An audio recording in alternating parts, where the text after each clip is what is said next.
తెలంగాణలో బంద్ కొనసాగుతోంది. డిపోలకే బస్సులు పరిమితమయ్యాయి. దీంతో ప్రయాణికులు తీవ్ర ఇబ్బందులు పడుతున్నారు. బంద్కు బీసీ సంఘాలు పిలుపునిచ్చాయి. బంద్కు అన్ని రాజకీయ పార్టీలు మద్దతు ఇచ్చాయి. బస్సు డిపోల దగ్గర నేతలు ఆందోళన చేపట్టారు. బీసీలకు 42% రిజర్వేషన్లు అమలు చేయాలని డిమాండ్ చేస్తున్నారు నేతలు. జేబీఎస్ దగ్గర ఈట్ల రాజేందర్ నిరసన చేపట్టారు. బీసీలకు రిజర్వేషన్లు కల్పించాలని నినాదాలు చేశారు. తెలంగాణ బంద్తో జేబీఎస్లో ప్రయాణికులు తీవ్ర ఇబ్బందులు పడుతున్నారు.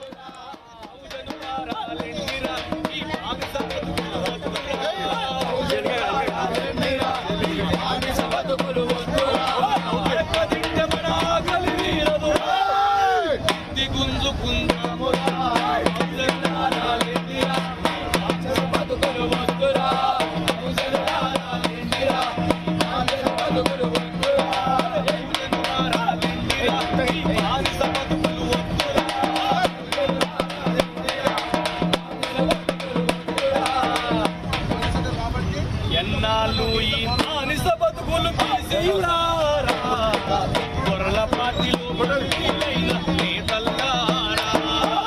ఎన్నాళ్ళు ఈ మానిస బతుకులు తీసిల్లారా, గొర్రెల పార్టీలో బందీలైన నేతల్లారా.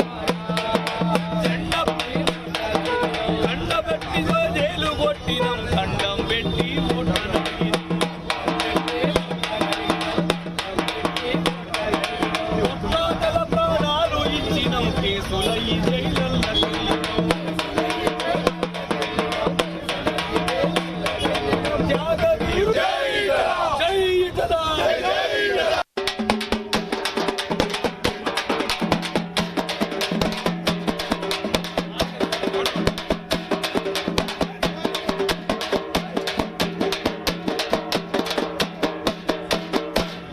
బీసీలారా లెండిరా, ఈ బానిస బతుకులు వద్దురా.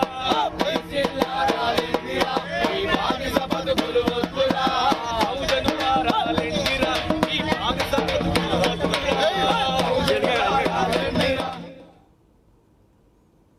తెలంగాణ వ్యాప్తంగా బంద్ కొనసాగుతుంది. డిపోలకే బస్సులు పరిమితమయ్యాయి. దీంతో ప్రయాణికులు తీవ్ర ఇబ్బందులు పడుతున్నారు. ఇక బీసీ బంద్కి అయితే మాత్రం అన్ని రాజకీయ పక్షాలు కూడా మద్దతు ప్రకటించాయి. మరోపక్క బీసీ సంఘాలు కూడా ఈ బంద్కి అయితే మాత్రం అన్నీ కూడా సంఘీభావం తెలిపిన నేపథ్యంలో మరింత సమాచారం మా ప్రతినిధి లిఖిత అందిస్తారు. లిఖిత, చెప్పండి, ఏంటి బీసీల బంద్ ఏ విధంగా కొనసాగుతుంది? మరోపక్క ప్రయాణికుల యొక్క పరిస్థితి ఏంటి? లిఖిత.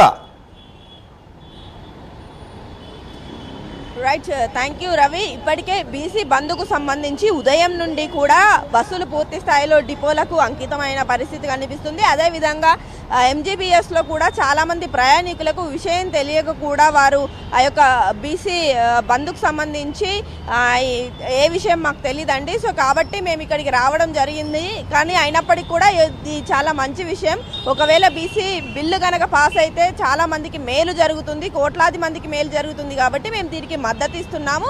కొంత ఇబ్బంది అయితే పడుతున్నాము, ఎందుకంటే ప్రైవేట్ ట్రావెల్స్ని ఆశ్రయించాల్సి వస్తుంది. అయినప్పటికీ కూడా పర్వాలేదు అంటూ చెప్తున్నప్పటికీ అదేవిధంగా ఈ యొక్క ప్రజా నాయకులు, ఇతర పార్టీలకు సంబంధించిన నాయకులు కూడా ఈ యొక్క బంద్లో పాల్గొంటున్న పరిస్థితి, రాస్తారోకోలు కూడా నిర్వహిస్తున్నారు. అంతేకాకుండా శాంతియుత పరిస్థితుల్లోనే ఈ యొక్క ఏదైతే బంద్ ఉందో ఆ బంద్ కొనసాగాలంటూ కూడా అధికారులు ఇచ్చిన సూచనల మేరకే మేము బంద్ను నిర్వహిస్తున్నామంటూ కూడా అధికారులు చెప్తున్న పరిస్థితి కనిపిస్తుంది. అదేవిధంగా చూసుకున్నట్లయితే పూర్తి స్థాయిలో ఇటు పార్టీ నేతలంతా కూడా రోడ్లు ఎక్కి వారి యొక్క నిరసనను కూడా వ్యక్తం చేస్తున్న పరిస్థితి కనిపిస్తుంది. ఇటు ఖైరతాబాద్ నియోజకవర్గంలో కూడా ఖైరతాబాద్ చౌరస్తా వద్దనైతే ఇందాకే జాగృతి నేత అయిన కవిత కూడా రావడం, ఆమె కూడా రాస్తారోకా నిర్వహించి బీసీ బిల్లును అడ్డుకుంటుందే బీజేపీ నేతలు, అలాంటిది బీజేపీ నేతలు బీసీ బిడ్డలతో కలిసి ఈ యొక్క రోడ్లు ఎక్కడం అనేది నిజంగా హాస్యాస్పదంగా ఉందంటూ కూడా ఆమె చెప్పిన పరిస్థితి కనిపిస్తుంది. బీసీ బిల్లు పాస్ అయ్యేంత వరకు కూడా తాను పోరాడుతూనే ఉంటాను, బీసీ బిడ్డలకు అండగానే ఉంటానంటూ కూడా కవిత చెప్పిన పరిస్థితులు కనిపిస్తున్నాయి. అంతేకాకుండా కవిత ఇక్కడ కొంతసేపు ఉండి ఆమె ధర్నా నిర్వహించినంతసేపు ట్రాఫిక్కి కాస్త అంతరాయం కలిగింది.